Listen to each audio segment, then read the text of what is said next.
দেন আল্লাহ, এমন কোন জুলুম নাই, গুনাহ নাই আমি করি নাই, সগীরা কবিরা, জেনে না জেনে, ইচ্ছায় অনিচ্ছায়, শিরকি বেদাতি সব গুনাহ করেছি।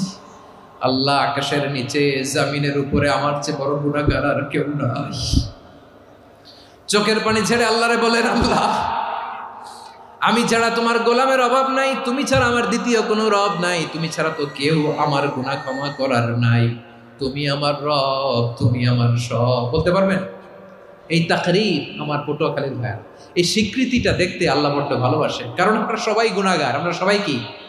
বিশ্বনবী বলেন, কুল্লুকুম খাত্তাউন, বানি আদম, তোমরা সবাই পাপী। সবাই কি? সবাই পাপী। আমরা সবাই পাপী। আপন পাপের বাটখারা দিয়ে অন্যের পাপ মাপি। আমরা যে পাপী এটা ভাবতে মনে চায় না কারো, খালি অন্যের পাপ দেখি আমরা, এটা ভুল। ওর এই পাপ, ও পাপী, ও জালেম, ও জাহান্নামী, এরকম একটা